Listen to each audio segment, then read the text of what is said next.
All right, I had a bit of an issue. Machinist called me who's doing the engine work, and they said, I can't find pistons anywhere for your engine. I said, oh, okay. He said, we can have them custom made, but they're going to be about 200 Canadian a piece. So he said, see what you can find. I went on eBay, I found a set that was bored. They'll be bored 30 over. That's all that I can find for used. These are new old stock made by Art out in Japan. So I don't know how old they are. The box shows they're old. We'll get some pictures up on the screen there. But he said he can work with those. So we're gonna go send it off now. I'm at the mailing place, I guess depot, where we're gonna mail these, and we'll send them off to him at the machine shop there. So I'll off go do that. Grab my cash.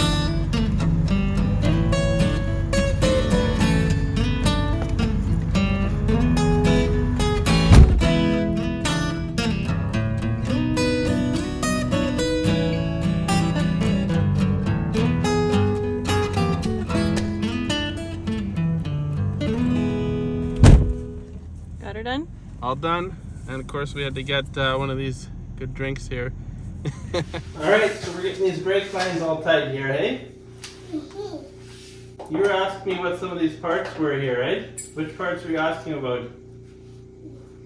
That's a spare tire well, that's a panhard bar, that's the rear differential. You know what that does? That's what makes the wheels spin. It's got the gears in it. And this is the new line we just finished putting in. What do you think about that? Good.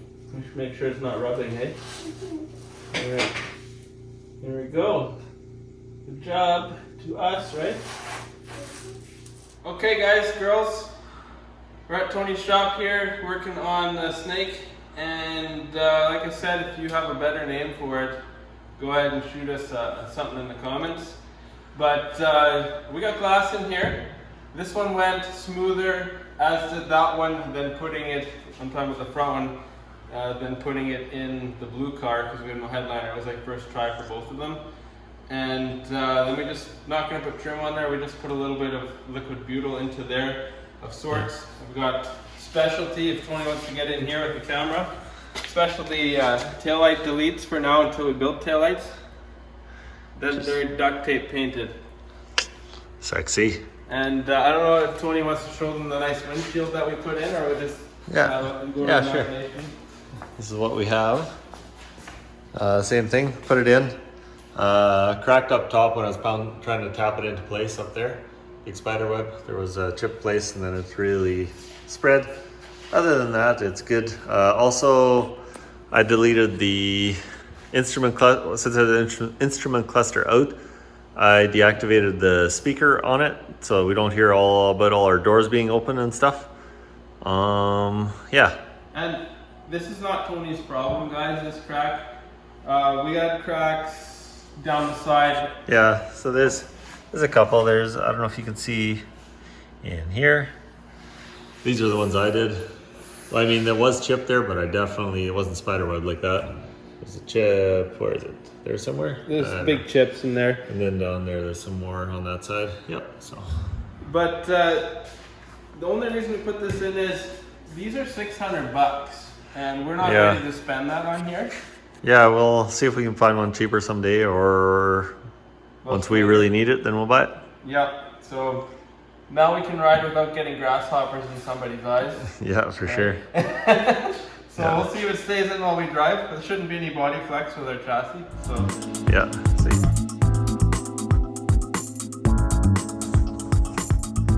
Check that out, guys. I'm just draining the transmission fluid because I'm thinking there might be some water in there. But that's about as thick as caramel or butterscotch or marmalade syrup type stuff, and it's also the right color. So we'll drain that out, do some other work. It looks like it'll be a while. That's the color of it right there. You can see the thickness. It's like house paint. Check this goodness out, guys. It's got some thickness to it and some special colors. Let's see how she pours.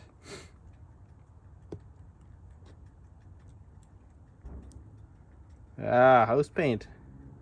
Perfect. Yeah, so like I suspected, there was water in the transmission. Maybe we'll get first and second gear back. I talked to Tony. He suggested run the diff oil through unless that has also been submerged with water. At this point, I'm thinking it's all got it. But he said run it up and down my back lane a little bit. Then once we run up and down the back lane, drain that stuff. Like that's running the diff oil in the transmission and transfer case. Then drain it and put the new stuff in. That'll help get as much possible out. But it's kind of like at my favorite donut shop, my favorite donuts with butterscotch or caramel on top. It's that thick and it's that color. So pretty interesting. First I've seen like that, and who knows how long it's been in there on this old thing. So I got the warm water here, and normally you're supposed to have soap in there, but this isn't really abrasive dust, just dust from sitting here. And we're going to be detailing it anyways, but I can tell it's a lot more built up with clear down here where it was closer to the bottom of the booth. I got some clay bar that I picked up. We're going to go over parts of this engine bay that need it, and I've learned a lesson that, because normally first of all I spray in a cross draft booth or a side draft. We have two different booths that work. I've never done a full downdraft booth. I had the car taped to the floor, but they still had to have some downdraft going into there. So this is close to where it would have been swirling in. So we'll get this wiped up, I'll finish it, getting the dust off, and then we'll clay bar a couple areas in this engine compartment, and then we'll be ready to run brake lines and fuel lines. Alright guys, come with me. I want to show you, I've just finished the complete wipe down of the dust that was in here, and I got to show you exactly what I mean. You may be thinking, well, your engine bay looks great, there's no reason for this. I have a good example now. I'll show you right away here. So when you get up into here, I've installed this part and this part after paint, and this was obviously before, so we could roll it around, as was this. That's powder coat, that's powder coat. These are the same powder coat. Look at the difference there, guys. And this is being washed. That's how much contamination is sitting on the paint in here, which it makes me a bit sad, but this is just part of the process, I guess, and part of learning.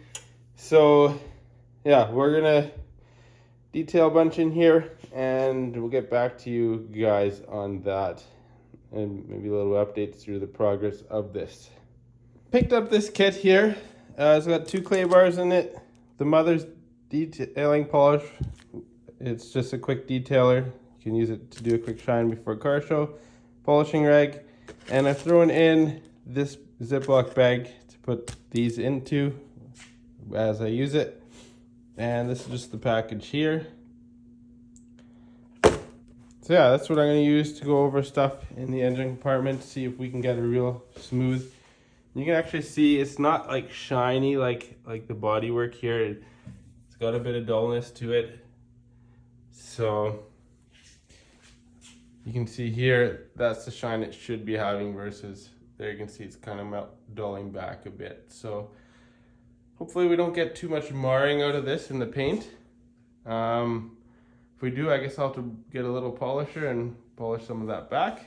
All right, guys, girls, I've been working with a clay bar, maybe half hour. It didn't do anything on this, so maybe the paint in the engine bay was just fresh enough that it got a good enough adhesion. But what I am finding is hand polishing with a rubbing compound designed for clear coat works. So what I'm going to do is get my hands on a buffer and just a small 3-inch guy with a wool pad and a foam pad and go over this. But there are still areas that I need to actually do by hand. Let me show you what I mean. So looking in the engine bay here, like I've gone over this, but see all those speckles in there? They're the little black dots. That's the actual color. Now I've been over this with clay bar twice, with gun wash, gently and minimal, no effect. Then I went in here, see how shiny it is? Right in this area. I did that by hand. That's kind of thing, this kind of thing, you have to do most of it by hand. These edges will burn through. I'm starting to work here now. You can see the polish on there. There was quite a bit here, and when I wipe it off, that comes off with a lot more efficiently than the clay bar. So that is what I'm going to do mixed with buffing. It's going to be a lot of work, but you know what? It's got to be done, and it's totally going to be worth the end result, because I know what it looks like when there's no overspray. Like, you can kind of see how dull that is. It looks shiny in the picture, but when I'm done, it'll look more shiny, guys. So, yeah, we'll tackle that.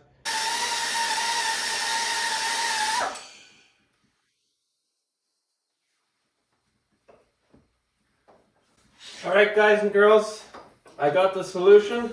I've got a buffer, microfibers. I'm using Finalizing polish. It really doesn't have to be this brand. It's a one-step polish though, and I got a wool pad. If I wanted to, I could jump up to foam pad, but I'm not going to do that at this point. But we'll get you guys in. This side I've just finished now, so we'll bring you guys in, look at this side versus that side. I'm thinking you can probably see already how much shinier it is even at a distance. So let's have an up close look and see how well it works. This is actually quite efficient. And yeah, I have the paint clean as I could get it before that. So it's not like it's scratching or swirling it. So brand new paint, got buffing, looks good. Let's check it out. So we'll go in here. Remember how dull it was there, guys? I even took it across the top for my reach. I've done half of this. Sorry, the hose is in the way. But you can see, especially down here, it's shining versus there, it's dull. Now look at this side, guys. Yeah, it's got reflection, but it's not all the way there. And those little spots I talked about that were darker, they're gone. Like, that's the shine I remember putting on there when I painted it. I was able to get it kind of in here. You'll see a little bit of areas like here I got to do by hand. These kind of areas by hand, but I actually got the polisher here. I'm not really going to get into polishing techniques because there's a lot of really good ones online. This is part of my job at work. I'm a painter and polishing from time to time with our polish crew. But the key things to remember here is don't keep the polisher in one spot. And on your edges, make sure that wheel is spinning away from where you're working. Let me show you here for a sec. Yeah, so what I'm getting at is, if you go slow, see which way it spins.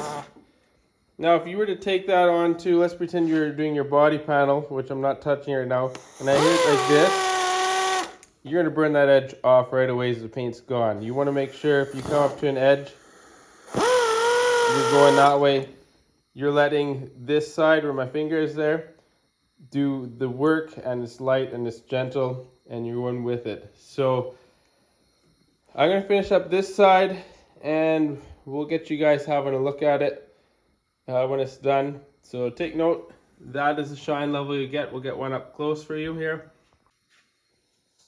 So yeah, check that out, guys. That's what I was waiting for. You see a little bit in there. There's reflection, polish could hit it, but then not. So like I said before, we'll have to tackle that. But see, there's no shine. It's kind of like a matte. Same thing here. It looks dirty, but that's actually the overspray on it. So yeah. And you want to make sure you get all the polish dust off before you have it sit in, let's say, something like the sun. So yeah. So if you are interested in learning the detail end of this, I would recommend, for example, a guy like, well, how does he say his site? Ammo or AMMO NYC, but he's got a YouTube channel he also does it in a format that is really enjoyable to watch. So yeah, head over to his channel for actual buffing and whatnot. We're just trying to get this shiny, and I want to show you guys the before and after. So we'll keep rolling on this.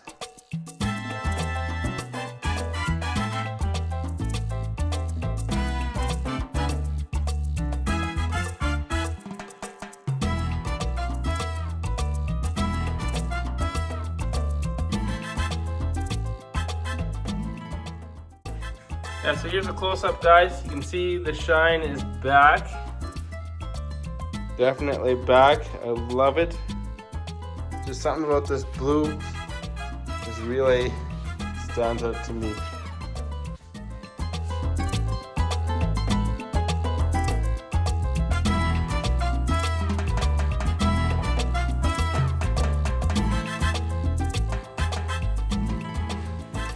Well, got her all polished up and it's looking a lot better. The shine is where I wanted it to be once again. So now I think we can run some brake lines in this engine compartment and some fuel lines.